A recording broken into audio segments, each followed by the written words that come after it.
In our last video, we began the ancient writer's rendition of what may have been Jesus' illustrations of the fulfillment, the shift from just doing religion to being in the way.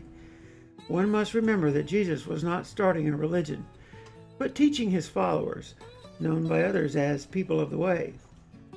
In this video, we have the ancient writer continuing with the second illustration. Theists have used this illustration to cast judgment upon millions. Atheists have likewise used a literal interpretation of this illustration to depict Jesus as developing thought crimes, and to depict the Christian God as a chauvinist. But this illustration is only an illustration of the shift, the fulfillment. The ancient writer reports the scuttlebutt concerning the ancient speaker's words. The difficult subject here is intimate relationships. You have heard that it was said, "You shall not commit adultery." But I say to you that everyone who looks on a woman to lust for her has committed adultery with her already in one's heart. And if your right eye makes you stumble, tear it out, and throw it from you. For it is better for you that one of the parts of your body perish, than for your whole body to be thrown into hell. And if your right hand makes you stumble, cut it off, and throw it from you. For it is better for you that one of the parts of your body perish, than for your whole body to go into hell. And it was said, "Whoever sends his wife away, let him give her a certificate of divorce. But I say to you that everyone who divorces his wife, except for the cause of unchastity, makes her commit adultery, and whoever marries a divorced woman commits adultery." Again, you have heard that the ancients were told, "You shall not make false vows, but fulfill your vows to the Lord." But I say you make no oath at all, either by heaven, for it is the throne of Theos, or by the earth, for it is the footstool of Theos' feet, or by Jerusalem, for it is the city of the great king. Nor shall you make an oath by your head, for you cannot make your hair white or black. But let your statement be yes, yes, or no, no, and anything beyond these is of evil. In the ancient speaker's day, men lusted. They still do. So do women today, but in the first century, a woman had a very different role. They had little remedy if cast aside. When a woman no longer satisfied male lust, men were able to invoke Moses' certificate of putting away. Men satisfied the letter of the law. This relieved their guilt.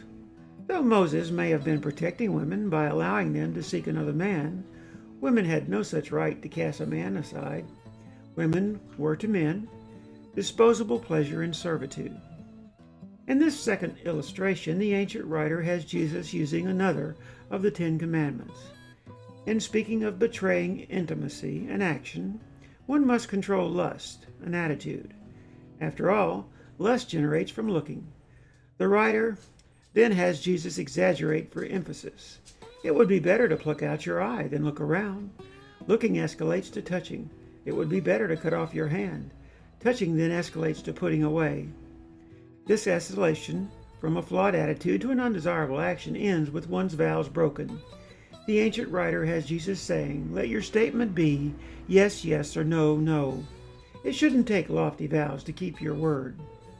I hear this principle for every intimate relationship, not just for those legally married.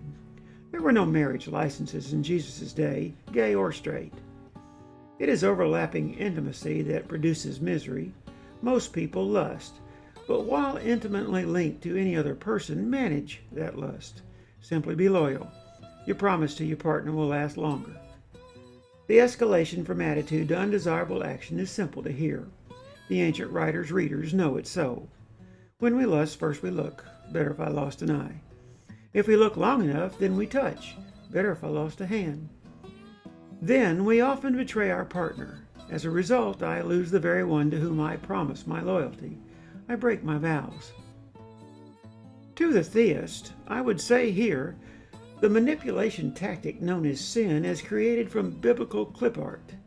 Seek to understand what may have been Jesus' contiguous line of thought. Internalize this way of being, not a way of righteous judgment.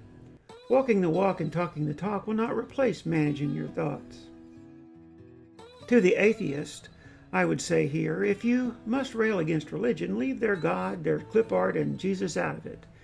The religious insanity that irritates you is coming from biblical literalism and religious legalism.